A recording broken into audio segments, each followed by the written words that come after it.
Hi friends, welcome to Sajisha Kitchen. இன்னைக்கு சேனல்ல நம்மளோட வீட்டு வேலைகளை கொஞ்சம் கூட கஷ்டமே இல்லாமல் ரொம்பவே ஈஸியாக எப்படி செய்கிறதுன்னு தான் சூப்பர்பான டிப்ஸ் பார்க்க போகிறோம். இந்த டிப்ஸ் எல்லாம் நீங்கள் தெரிஞ்சு வச்சுக்கிட்டிங்கன்னா ரொம்பவே ஃப்ரீயாக இருக்கலாம். ஸோ இந்த வீடியோ ரொம்பவே யூஸ்ஃபுல்லாக இருக்கும். வீடியோவை ஸ்கிப் பண்ணாமல் ஃபுல்லாக பாருங்கள். வாங்க இப்போது ஃபஸ்ட்டு டிப் என்னென்னு பார்க்கலாம். எப்போவுமே இந்த மாதிரி காப்பர் வெசல்லாம் பார்த்தீங்கன்னா நம்ம யூஸ் பண்ண ஆரம்பித்து கொஞ்ச நாள்லேயே அதோட கலர் வந்து டல்லாயிரும். உங்களுக்கு வீடியோவில் பார்க்கும்போதே தெரியும்னு நினைக்கிறேன் இந்த காப்பர் வெசல் வந்து எந்த அளவுக்கு வந்து டல்லாக இருக்குன்னு. இப்போ இதை நம்ம கஷ்டமே இல்லாமல் கை வலிக்காமல் எப்படி ரொம்ப ஈஸியாக இன்ஸ்டண்ட்டாக ஷைனிங்காக மாற்றுறதுன்னு தான் சூப்பர்பான டிப்ஸ் பார்க்க போகிறோம். அதுக்காக நான் இன்றைக்கி டொமேட்டோ கெச்சப் தான் எடுத்திருக்கேன். நம்ம கடையில் ஏதாவது ஃபுட் ஐட்டம்ஸ்லாம் ஆர்டர் பண்ணும்போது நமக்கு இந்த மாதிரி டொமேட்டோ கெச்சப் பேக்கெட்ஸ் தருவாங்க. நிறைய பேர் பார்த்தீங்கன்னா அதை யூஸ் பண்ண மாட்டாங்க, தூக்கி தான் போடுவாங்க. ஸோ இனிமேல் உங்கள் வீட்டில் இந்த மாதிரி டொமேட்டோ கெச்சப் பேக்கெட்ஸ் கிடச்சிதுன்னா அதை தூக்கி போட்டுறாதீங்க. இந்த மாதிரி காப்பர் வெசலில் ஃபஸ்ட்டு அந்த டொமேட்டோ கெச்சப் ஃபுல்லாக நல்லா அப்ளை பண்ணி விட்டுருங்க. ஒரு இடம் கூட மிஸ் பண்ணாமல் எல்லா இடத்துலையும் நல்லா அப்ளை பண்ணி விட்டுருங்க. அப்ளை பண்ண உடனேயே உங்களுக்கு ரிசல்ட் நல்லாவே தெரியும். பாருங்கள், நான் டொமேட்டோ கெச்சப் போட்ட இடத்துல அந்த காப்பர் வந்து நல்லாவே ஷைனிங்காக மாறி இருக்குது. பாத்திரம் ஃபுல்லாக டொமேட்டோ கெச்சப் அப்ளை பண்ணிவிட்டு உங்கள் விரல் வச்சே நீங்கள் லைட்டாக தேய்ச்சி விட்டிங்கன்னா போதும். அந்த கருப்பெல்லாம் ரொம்ப ஈஸியாக ரிமூவ் ஆகிடும். இப்போது இதை நம்ம ஒரு 10 நிமிஷம் அப்படியே ஊற விட்டுறலாம். 10 நிமிஷத்துக்கு அப்புறம் பாருங்கள், அந்த கெச்சப் எல்லாம் நல்லா காஞ்சிடுச்சு. இப்போ இதை நம்ம வெறும் நார்மல் வாட்டர் வச்சு வாஷ் பண்ணி எடுத்துக்கலாம். டிஷ்வாஷ் லிக்விட்லாம் வேண்டாம். 10 நிமிஷத்துக்கு அப்புறம் பாருங்கள், நம்மளோட காப்பர் வெசல் புதுசு மாதிரி எந்த அளவுக்கு ஷைனிங்காக இருக்குன்னு உங்களுக்கே நல்லா தெரியும். நீங்களும் இனிமேல் கஷ்டப்பட்டு கை வலிக்க ஸ்க்ரப்பர் வச்சு தேய்க்காமல் இந்த மாதிரி ரொம்பவே ஈஸியாக பாத்திரம் வாஷ் பண்ணி முடிச்சிடலாம். உங்களோட காப்பர் பாத்திரமும் புதுசு மாதிரி மின்னும். இப்போது செகண்ட் டிப் பார்க்கலாம். இது என்னென்னு உங்களுக்கு பார்க்கும்போதே தெரியும்னு நினைக்கிறேன். சாதம் வடித்த கஞ்சி தான். அந்த காலத்துலலாம் பார்த்திங்கன்னா நம்மளோட அம்மாக்கள் பாட்டிக்கள்லாம் இந்த கஞ்சியையும் சீயக்காயையும் வச்சு தான் ஹேர் வாஷ் பண்ணியிருக்காங்க. ஸோ அவங்களுக்குலாம் அந்த அளவுக்கு ஹேர் ஃபால் இருந்ததே கிடையாது. பட் இப்போ இருக்க லைஃப் ஸ்டைலில் நம்ம அதிக அளவில் ஃபேஸ் பண்ணுற ஒரு ப்ராப்ளம்னா அது ஹேர் ஃபால் தான். இந்த கஞ்சியை வச்சு நம்மளோட ஹேர் ஃபாலை எப்படி பர்மனெண்ட்டாக ஸ்டாப் பண்ணுறதுன்னு தான் ஒரு சூப்பர்பான டிப்ஸ் பார்க்க போகிறோம். ஒரு கிண்ணத்தில் நான் 1/2 டம்ளர் கஞ்சி எடுத்திருக்கேன். இப்போ அது கூடவே நான் 1 ஸ்பூன் வந்து ஷாம்பு ஆட் பண்ணிக்க போகிறேன். இப்போ 1 ஸ்பூன் வச்சு ரெண்டையும் நல்லா மிக்ஸ் பண்ணி விட்டிங்கன்னா போதும். உங்களோட ஷாம்பு வந்து அந்த கஞ்சியோட மிக்ஸ் ஆகி இந்த மாதிரி டைல்யூட்டாக மாறிடும். அதுக்கப்புறமா நீங்கள் எப்பவும் போல் ஹேரில் தண்ணி ஊற்றிட்டு இந்த ஷாம்புவை வச்சு நீங்கள் ஹேர் வாஷ் பண்ணி பாருங்கள். உங்களோட ஹேர் ஃபால் வந்து நல்லாவே ரெடியூஸ் ஆகும். நீங்கள் எப்போல்லாம் ஹேர் வாஷ் பண்ணுறீங்களோ அப்போல்லாம் ஷாம்புவை டைரெக்டாக ஸ்கேல்பில் அப்ளை பண்ணாமல் இந்த மாதிரி சாதம் வடித்த கஞ்சி தண்ணியில் மிக்ஸ் பண்ணிவிட்டு அதுக்கப்புறமா நீங்கள் ஹேர் வாஷ் பண்ணிங்கன்னா உங்களோட ஹேர் ஃபால் வந்து நல்லாவே ரெடியூஸ் ஆகிடும். வீக்லி ட்வைஸ் இந்த மாதிரி நீங்கள் கண்டிப்பாக ட்ரை பண்ணி பாருங்கள். உங்களுக்கு நல்ல ரிசல்ட்ஸ் கிடைக்கும். உங்களுக்கு ஹேர் பேக்லாம் போட டைம் இல்லை அப்படின்னா ரொம்பவே சிம்பிளாக இந்த டிப்ஸை மட்டும் ஃபாலோ பண்ணி பாருங்கள். இப்போது அடுத்த டிப் பார்க்கலாம். ஃப்ரிட்ஜ் யூஸ் பண்ணுற நிறைய பேர் ஃபேஸ் பண்ணுற ப்ராப்ளம் இது. எப்போவுமே அந்த ஃப்ரிட்ஜோட டோரில் பார்த்தீங்கன்னா இந்த மாதிரி ஒரு கேஸ்கெட் இருக்கும். அந்த கேஸ்கெட் வந்து சரியாக போய் லாக் ஆகலை அப்படின்னா நம்மளோட டோர் வந்து கொஞ்சம் ஓப்பனில் இருந்தாலுமே உள்ளே இருக்க கூலிங் வந்து வெளியில் போயிட்டே இருக்கும். ஸோ அந்த கூலிங்கை மெயின்டைன் பண்ணுறதுக்காக அந்த ஃப்ரிட்ஜில் இருக்க கம்ப்ரெசர் கண்டினியூஸாக ஓடிக்கிட்டே இருக்கும். ஸோ நமக்கும் கரண்ட் பில் எக்கச்சக்கமாக வரும். அந்த மாதிரி ஆகாமல் நம்ம ஃப்ரிட்ஜ் டோர் வந்து நல்லா டைட்டாக லாக் ஆகுறதுக்கு ஒரு சூப்பர்பான டிப்ஸ் தான் பார்க்க போகிறோம். இதுக்காக நீங்கள் செலவு பண்ணி கேஸ்கெட் எல்லாம் மாற்ற வேண்டாம். எப்போவுமே அந்த கேஸ்கெட்டில் வந்து நிறைய அழுக்கு இருந்தாலோ அப்படி இல்லைன்னா அந்த கேஸ்கெட் வந்து ரொம்ப ஹார்டாக இருந்துச்சுனாலும் அது வந்து டைட்டாக லாக் பண்ணாது. ரொம்பவே சிம்பிளாக இந்த மாதிரி உங்கள் வீட்டில் இருக்க ஒரு பழைய சீப் எடுத்துக்கோங்க, ஒரு சாக்ஸும் எடுத்துக்கோங்க. இப்போ அந்த சாக்ஸை வந்து அந்த சீப்பில் இந்த மாதிரி போட்டு விட்டுருங்க. அந்த சாக்ஸ் ரிமூவ் ஆகாமல் இருக்கிறதுக்காக கீழே ஒரு ரப்பர் பேண்ட் போட்டு விட்டுடலாம். இப்போது ஒரு மூடி வினிகர் எடுத்துக்கோங்க. அதை வந்து அந்த சாக்ஸில் இந்த மாதிரி ஊற்றி விட்டுருங்க. அந்த சீப்பில் பார்த்தீங்கன்னா பல் இருக்கிறதுக்கு ஆப்போசிட் சைடை யூஸ் பண்ணி நம்ம அந்த கேஸ்கெட்டை க்ளீன் பண்ண போகிறோம். தண்ணியை விட நீங்கள் வினிகர் வச்சு க்ளீன் பண்ணும்போது உங்களுக்கு ரொம்ப எஃபெக்டிவாக க்ளீன் ஆகும். பாருங்கள், நம்ம சீப்பையும் சாக்ஸையும் வச்சு எவ்வளோ ஈஸியாக கேஸ்கெட்டை க்ளீன் பண்ணுறோன்னு. இந்த மாதிரி நீங்கள் ப்ரஷ்ஷில் க்ளீன் பண்ணால் கூட க்ளீன் ஆகாது. உங்களுக்கு பார்க்கும்போதே தெரியும்னு நினைக்கிறேன் அந்த சாக்ஸில் எந்த அளவுக்கு வந்து தூசிலாம் வந்திருக்குன்னு. இதே மாதிரி நீங்கள் கேஸ்கெட் ஃபுல்லாக இருக்க இடுக்கெல்லாம் ரொம்ப ஈஸியாக க்ளீன் பண்ணிடலாம்.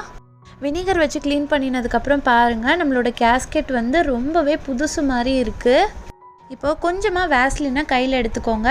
இந்த வேஸ்லினை கேஸ்கெட்டோட இந்த பொசிஷனில் ஃபுல்லாக அப்ளை பண்ணி விட்டுருங்க.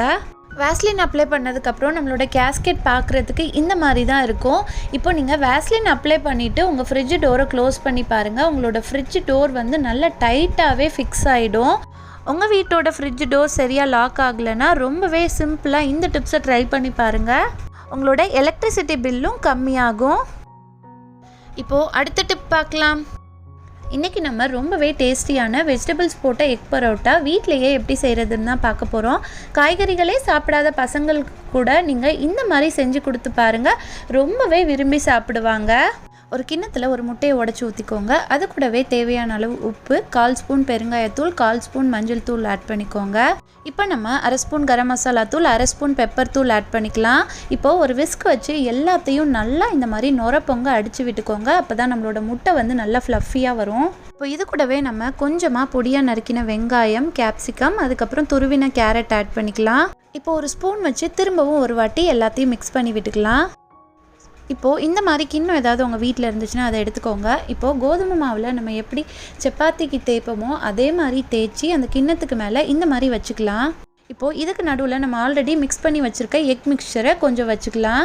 ஒரு முட்டையில் நீங்கள் 2 எக் பரோட்டா வரைக்கும் செய்யலாம். இப்போது அதுக்கு மேலே இன்னொரு சப்பாத்தி தேய்ச்ச மாவு வச்சு இந்த மாதிரி லைட்டாக மட்டும் அந்த எக் மிக்சர் வெளியில் வராத அளவுக்கு ப்ரெஸ் பண்ணி விட்டுக்கலாம். ரொம்ப ப்ரெஸ் பண்ணக்கூடாது, அப்புறம் மாவு வந்து கிண்ணத்தோடு ஒட்டிக்கும். இப்போ ஒரு பேனில் 2 ஸ்பூன் எண்ணெய் ஊற்றிக்கோங்க. நீங்கள் வேணும்னா பட்டர் கூட யூஸ் பண்ணிக்கலாம். இப்போ அந்த கிண்ணத்தை டக்குன்னு அந்த பேனில் இந்த மாதிரி கமுத்து விட்டுட்டு ஒரு கத்தி வச்சு எக்ஸ்ட்ரா இருக்க மாவெல்லாம் இந்த மாதிரி கரெக்டாக கட் பண்ணி எடுத்துருங்க. இப்போது அந்த கிண்ணத்தை சுற்றி கொஞ்சமாக இந்த மாதிரி எண்ணெய் ஊற்றிக்கோங்க. அப்போ தான் கிண்ணத்துலேருந்து டக்குன்னு நம்மளோட மாவு வந்து கழண்டுட்டு வரும். அடுப்பை கண்டிப்பாக மீடியம் ஃப்ளேம்லேயே வச்சுக்கோங்க. இப்போ 1 மினிட்க்கு அப்புறம் அந்த கத்தி வச்சு இந்த மாதிரி ஓரங்களில் எடுத்து விட்டிங்கன்னா போதும். அந்த கிண்ணம் வந்து ரொம்ப ஈஸியாகவே ரிமூவ் ஆகி வந்துடும். இப்போ நம்ம சப்பாத்தியை திருப்பி போட்டு 2 சைடும் நல்லா கோல்டன் ப்ரௌன் கலர் வர வரைக்கும் ரோஸ்ட் பண்ணி எடுத்தோன்னா போதும். ரொம்பவே டேஸ்டி அண்ட் ஹெல்த்தியான எக் பரோட்டா ரெடி ஆயிரும். நம்ம முட்டையை நல்லா பீட் பண்ணி சேர்த்துருக்கிறதுனால அந்த பரோட்டாக்கு நடுவில் அந்த முட்டை வந்து நல்லாவே புஷ்ஷுன்னு ஃப்ளஃபியாக வந்திருக்கும். நமக்கு சாப்பிடும்போது ரொம்பவே சாஃப்டாக இருக்கும். பாருங்கள், நம்மளோட எக் பரோட்டாவை நான் உங்களுக்கு கட் பண்ணி காட்டுறேன். உள்ளே வந்து நம்மளோட எக்கு வந்து நல்லா பொசுன்னு நல்லா சாஃப்டாகவே இருக்குது. இதை நம்ம பசங்களுக்கு லஞ்ச் பாக்ஸில் வச்சு கொடுக்கும்போது ரொம்ப நேரத்துக்கு அது ஃப்ரெஷ்ஷாகவும் வார்மாகவும் இருக்கிறதுக்காக நான் இன்றைக்கி ஆடி யூனிராப்ஸோட இந்த பேப்பர் ஃபாயில் தான் யூஸ் பண்ண போகிறேன். இது வந்து 100% ஆர்கானிக்குங்கிறதுனால இதை யூஸ் பண்ணுறதுனால நம்ம ஹெல்த்துக்கும் சரி என்விரான்மெண்ட்க்கும் சரி எந்த கெடுதலும் வராது. நம்மளோட ஃபுட் ஐட்டம்ஸும் கொஞ்சம் கூட பாத்திரத்தில் ஒட்டாது. ஸோ நமக்கும் பாத்திரம் வாஷ் பண்ணுற வேலை ஈஸி. இந்த ப்ராடக்டோட லிங்க் டிஸ்கிரிப்ஷனில் இருக்குது, செக் பண்ணி பாருங்கள். இப்போது 5th டிப் பார்க்கலாம். டெய்லி நீங்கள் குளிக்கிற தண்ணியில் இந்த பொருளை மட்டும் சேர்த்து குளிச்சு பாருங்கள். உங்களோட ஸ்கின்னோட கலர் வந்து நல்லாவே பிரைட் ஆகும். அது மட்டும் இல்லாமல் ஒரு சிலவங்களுக்குலாம் பார்த்தீங்கன்னா உப்பு தண்ணியில் குளிக்கிறதுனால நிறைய ஹேர் ஃபால் ஆகுதுன்னெலாம் சொல்லுவாங்க. அந்த மாதிரி ஹேர் ஃபாலை ரெடியூஸ் பண்ணுறதுக்கு கூட இந்த டிப்ஸை நீங்கள் ட்ரை பண்ணி பார்க்கலாம். ரொம்பவே எஃபெக்டிவாக இருக்கும். இதுக்காக நீங்கள் கடையில் காசு கொடுத்து எந்த பொருளையும் வாங்க வேண்டாம். ஜஸ்ட்டு நம்ம டெய்லி நம்ம வீட்டில் சாதம் வடிப்போம். அந்த சாதம் வடித்த கஞ்சி தான் நம்ம இன்றைக்கி யூஸ் பண்ண போகிறோம். நான் இன்றைக்கி 1/2 கப் அளவுக்கு சாதம் வடித்த கஞ்சி எடுத்துக்கிட்டேன். இதை நம்ம எப்பவும் குளிக்கிற தண்ணியில் மிக்ஸ் பண்ணிவிட்டு இந்த தண்ணியில் நம்ம குளிச்சுட்டு வரும்போது என்ன ஆகும்னா நம்மளோட ஸ்கின் வந்து நேச்சுரலாகவே நல்லா ஹைட்ரேட்டடாக இருக்கும். அது மட்டும் இல்லாமல் நம்மளோட ஸ்கின் வந்து ட்ரை ஆகாமல் எப்போவுமே சாஃப்டாக மெயின்டைன் ஆகும். இந்த தண்ணியில் நீங்கள் டெய்லி குளிச்சுட்டு வரும்போது உங்களோட சன் டேன்லாம் ரிமூவ் ஆகி ஸ்கின் வந்து நல்லாவே பிரைட் ஆகும். இந்த தண்ணியில் நீங்கள் ஹேர் வாஷ் பண்ணிகிட்டே வரும்போது உங்களோட ஹேர் ஃபால் கூட நல்லாவே ரெடியூஸ் ஆகும். சின்ன குழந்தைங்கள்லேருந்து பெரியவங்க வரைக்கும் இந்த டிப்ஸ் ரொம்ப நல்லா ஒர்க் அவுட் ஆகும். 3 மந்த்ஸ் கண்டினியூஸாக இந்த மாதிரி நீங்கள் ட்ரை பண்ணி பாருங்கள். உங்களுக்கே நல்ல சேஞ்சஸ் தெரியும். கடையில் காசு போட்டு அது இதுன்னு வாங்கி செலவு பண்ணுறதுக்கு பதிலாக டெய்லி நமக்கு கிடைக்கிற கஞ்சி தண்ணியை வேஸ்ட்டாக கீழே ஊற்றாமல் இந்த மாதிரி நம்ம ட்ரை பண்ணி பார்க்கலாம். ரொம்பவே நல்ல ரிசல்ட்ஸ் கிடைக்கும். நான் இன்றைக்கி சொன்ன டிப்ஸில் ஏதாவது ஒன்றாவது உங்களுக்கு ரொம்பவே யூஸ்ஃபுல்லாக இருந்திருக்கும்னு நினைக்கிறேன். இந்த வீடியோ பிடிச்சிருந்தா வீடியோவை லைக் பண்ணுங்கள், உங்கள் ஃப்ரெண்ட்ஸ் அண்ட் ஃபேமிலி மெம்பர்ஸ்க்கும் ஷேர் பண்ணுங்கள். மறக்காமல் சஜிஷா கிச்சனுக்கும் சப்ஸ்கிரைப் பண்ணிவிடுங்க. அப்போ தான் நான் போடுற புது வீடியோஸோட நோட்டிஃபிகேஷன் உடனே உங்களுக்கு வரும். இதே மாதிரி நிறைய kitchen tips, home tips and reuse ideas videos நம்மளோட சேனலில் இருக்குது. அதோட லிங்க் நான் உங்களுக்கு டிஸ்கிரிப்ஷனில் தரேன். உங்களுக்கு டைம் இருந்தால் அதையும் பார்த்து என்ஜாய் பண்ணுங்கள். இன்னும் வேறு என்னெல்லாம் டிப்ஸ் வேணுங்கிறதையும் எனக்கு கமெண்ட்ஸில் சொல்லுங்கள். நான் நெக்ஸ்ட் வீடியோவில் அப்லோட் பண்ணுறேன். இவ்வளோ நேரம் பொறுமையாக வீடியோ ஃபுல்லாக பார்த்ததுக்கு தேங்க்யூ ஃப்ரெண்ட்ஸ். அடுத்து ஒரு சூப்பர்பான வீடியோவில் மீட் பண்ணலாம். டாட்டா.